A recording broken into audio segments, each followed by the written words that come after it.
இருவாச்சி பறவை எந்த மாநிலத்தோட பறவை சொல்லுங்க? இல்ல, கேரளா. ஒரு கை எழுப்புங்க, கரவழி எழுப்புங்க. ஒரு இருவாச்சி பறவை வாழ்நாளில் ஒரு ஆண் பறவையோடு, இது கவனிக்கணும், இந்த தகவல் உங்களுக்கு யாரும் சொல்ல மாட்டாங்க. ஒரு இருவாச்சி பறவை ஒரு ஆண் துணையை ஒரு பெண் துணையை சேர்ந்து அவர்கள் அடைகாத்து அவர்கள் வாழக்கூடிய இடம் ஒரு பெரிய மரத்தில் இருக்கிற ஒரு பொந்து. அவங்க கூடு கட்ட தெரியாது, பெரிய மரத்தில் இருக்கிற ஒரு பொந்தை தேர்வு செய்கிறது. முட்டையிட்டு குஞ்சு பொரிக்கின்ற பருவத்தில் இருவாச்சி பறவை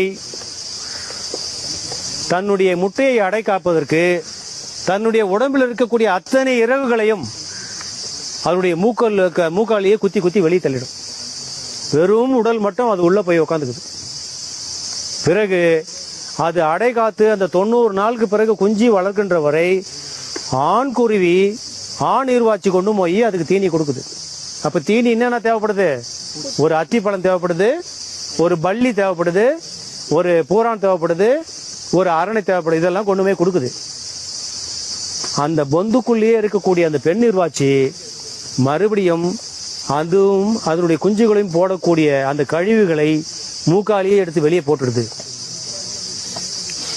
அதனால்தான் இருவாச்சி பறவையை காடுகளிலே எந்த வேட்டைக்காரனும் வேட்டையாடக்கூடாது சட்டம் இருக்கு. ஒரு ஆண் குருவியை ஒரு வேட்டைக்காரன் சுட்டுட்டானா என்ன ஆகும்? அந்த பெண் குருவி குஞ்சுகளுக்கு உணவுலாம் போயிடும். அந்த பெண் குருவி வடை காக்கின்ற பொழுது இறகுகளை வெளியே எடுத்து விட்டு உள்ள போகும்போதே அங்க இருக்கிற களிமண்ணை கொண்டு அந்த வலையை மொத்தமாக மூடி விடுகிறது. ஒரு சின்ன துவாரம், ஒரு உணவு கொடுப்பதற்கு மட்டும். ஏன் மூடுறான்னா மறுபடியும் பாம்பு தொல்லை அங்க இருக்கு. குஞ்சு பொறித்து அந்த கூட்டை உடைத்து கொண்டு அந்த இருவாச்சி குஞ்சுகள் கீழே விழுகின்ற பொழுது கடைசியாக அந்த ஆண் இருவாச்சி மறுபடியும் ஒரு அத்திப்பழத்தை கொண்டு போய் அந்த பெண்ணுக்கு கொடுத்து அந்த பெண் இருவாச்சியை கூட்டிக் கொண்டு வெளியே வருகிறது. ஆனால் இந்த பறவைகள் இருக்கக்கூடிய அந்த வாழ்வியல் முறை நம்ம இடத்துல இல்லை. காடுகளில் இது நடந்து கொண்டிருக்கிறது.